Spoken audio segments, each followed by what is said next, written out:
Oi, eu sou a Flávia e essa aqui é a minha irmã Fernanda. Nós trabalhamos na Regência Criativa e acabamos de lançar uma marca nova, Narrativa Visual, e a gente vai contar para vocês um pouquinho da nossa história, por que a gente criou essa marca, o que tem a ver a nossa trajetória de vida e de carreira com o trabalho que a gente desenvolve hoje de facilitação gráfica e de pensamento visual. As pessoas sempre nos perguntam como que a gente começou a trabalhar juntas e como que a gente desenvolveu essa habilidade de trabalhar com facilitação gráfica, com pensamento visual. E a gente quer contar essa história para vocês, compartilhar essa nossa trajetória. Bom, eu sou a mais velha, a gente tem 1 ano e 4 meses só de diferença. E a gente teve uma infância, são só nós duas, não temos mais irmãos. E a gente teve uma infância muito gostosa, a gente tinha muita liberdade para brincar. A gente sempre gostou de ler, de ouvir histórias. A gente gostava de brincar de desenho, né, Fê? De giz de cera, coisas criativas. Eu gostava mais de brincar de boneca. A Flávia brincava bastante de blocos lógicos. Então tinha momentos que eu estava fazendo as minhas coisas, ela estava fazendo as coisas dela. Mas uma coisa que a gente gostava de fazer juntas eram as pinturas. A gente gostava de revistinhas de desenhar, de pintar, que a gente comprava na banca e a gente ficava repetindo os desenhos, inventando coisas em cima deles. Era uma atividade que a gente fazia juntas e era bem legal.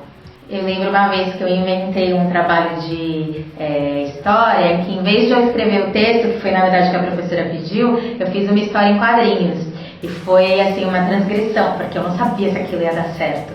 Mas eu fiz essa história em quadrinhos, se não me engano era sobre filosofia, alguma coisa de Sócrates, de filosofia clássica, e ficou muito legal. A Pro amou, a minha Pro de história foi super fofa, ela amou, aprovou meu desenho, as minhas criações. E daí eu percebi que dava para aprender de outras formas, né? Não só escrevendo os textos, que eles são super importantes, mas também existem outras formas de contar aquilo que a gente está aprendendo, né? Bom, e aí vem a adolescência e aquela fase de escolher faculdade, escolher carreira. Eu estudava no Bandeirantes nessa época, estava fazendo exatas. Não sabia muito bem para que carreira eu queria ir. Eu sabia que eu tinha um lado criativo, um lado humano de gostar de gente. Tinha um lado lógico, de exatas, forte. Eu acabei optando pela administração de empresas, fiz alguns estágios e passei no programa de trainee da Natura, na área de treinamento de vendas. Fiquei um tempo na Natura, comecei minha carreira lá, foi uma grande escola.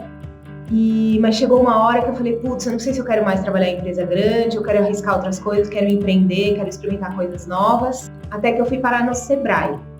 No Sebrae, de novo, eu estava dando aula, ensinando pequenos empresários a cuidar dos seus negócios. Foi uma delícia também, foi uma fase muito legal da minha vida. Quando eu conheci a facilitação gráfica, e aí a minha vida deu uma virada, foi quando a Regência, que antes era uma empresa só de consultoria, virou a empresa que é hoje, de facilitação gráfica. Fazer humanas, né, na escola, e eu escolhi fazer direito. Eu fiquei na dúvida, lembro se eu ia fazer alguma carreira de docência, mas eu acabei optando por direito. Eu tinha o sonho de ser juíza e eu lembro que eu me preparei muito para o vestibular. Foi um ano difícil, a véspera do meu ano, da véspera do vestibular, mas eu estudei pra caramba e eu consegui passar na USP, que era o meu sonho. Eu passei na São Francisco e foi uma experiência muito legal. Os primeiros anos da faculdade foram muito bons, porque eu sempre gostei muito de ler. Mas, por incrível que pareça, ao invés de eu querer trabalhar no escritório, como meus amigos estavam fazendo, eu resolvi ganhar dinheiro dando aulas de português. E aí eu fiquei super balançada, né? Porque o direito meio que começou a perder um pouco de espaço para mim. E essa coisa de dar aula começou a ficar forte. E do meio para o fim da faculdade eu acabei largando. Foi um pouco de crise lá em casa, essa minha escolha. Foi uma escolha difícil, eu era ainda bem jovem. Mas foi uma escolha muito boa, porque daí eu resolvi realmente seguir o meu coração, a minha vocação. Então, quando eu saí da faculdade de Direito, eu não quis entrar logo num outro curso, porque eu fiquei preocupada de errar, de não saber exatamente que caminho seguir. Fui empreender, eu fui sentir o que eu queria fazer, qual era meu sonho mesmo, né? E tive um negócio com um grupo de amigos. Nesse negócio eu gerenciava um pouco da parte de cursos. Eu dava aula de dança lá, porque a dança tinha sido sempre uma paixão na minha vida. E eu fazia outras coisas de artes também, eu tinha uma lojinha nesse espaço. Foi uma época muito legal também de experimentar os meus talentos. E depois de alguns anos, teve um intervalo longo até, eu fiz um trabalho de coaching e eu decidi que eu queria fazer pedagogia. Daí, quando eu defini que eu queria fazer pedagogia, eu cismei que eu queria entrar numa boa faculdade. No curso, eu fazia aula de tudo quanto é coisa que era possível e eu descobri realmente que o meu prazer era estar trabalhando com aprendizagem, sabe? Era meu dom. E eu me especializei na área de tecnologias educacionais. Depois eu montei uma consultoria nessa área de tecnologias educacionais, dei aulas em escolas sobre mídias, sobre tecnologias.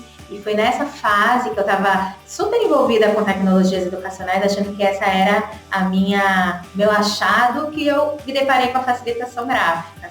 Que foi uma coisa curiosa, porque eu estava indo super da tecnologia e de repente eu caí numa área de trabalho que é analógica, né? Que a gente trabalha, a nossa matéria-prima é o papel. E nós conhecemos a facilitação gráfica numa oficina que nós fizemos juntas no Hub Escola. Era uma oficina curta, de um dia só, mas ela ensinava os princípios da facilitação gráfica e nós ficamos encantadas e começamos a aplicar esse conhecimento nas nossas áreas de trabalho.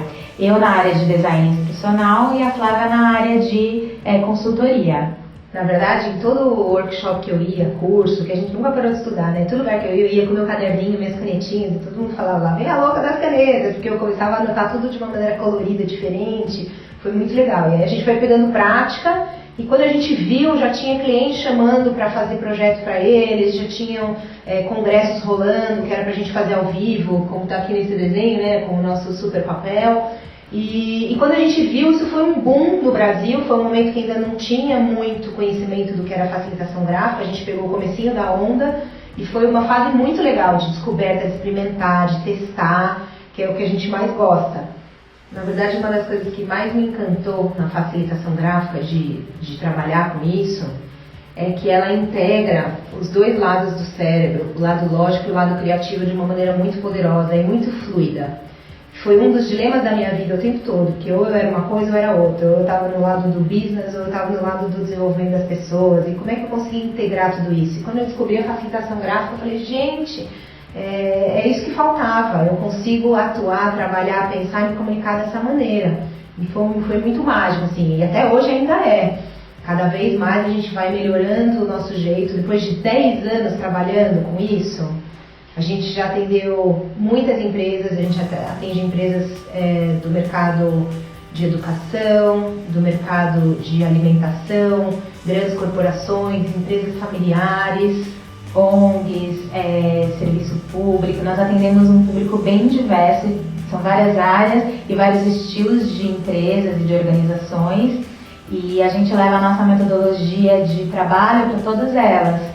E conforme a gente foi crescendo como empresa, a gente foi precisando formar pessoas para a nossa equipe e a gente foi desenvolvendo um jeito de fazer isso, uma metodologia para ensinar essas pessoas que trabalhavam com a gente. E paralelamente a isso, os nossos clientes iam pedindo para a gente ensinar eles a fazer o que a gente faz.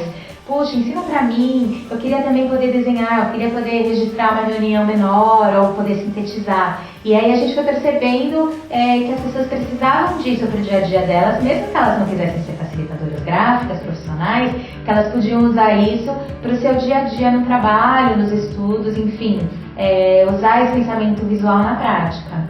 Na FIAP, eu dou aula de pensamento visual já há alguns anos, e dentro de um MBA de inovação na gestão. Então a gente fala muito de como o pensamento visual ajuda as pessoas a serem mais criativas, para inovar, como elas podem conduzir reuniões e aulas de maneira diferente. Então a gente já faz isso há algum tempo, mas a gente sentiu uma vontade agora, principalmente com essa coisa da educação online, da tecnologia, da quantidade de informação que está cada vez maior, como é que a gente ajudava as pessoas, cada vez mais gente, a pensar, se estruturar, estudar e aprender dessa maneira, que é leve, que é gostosa, que é divertida.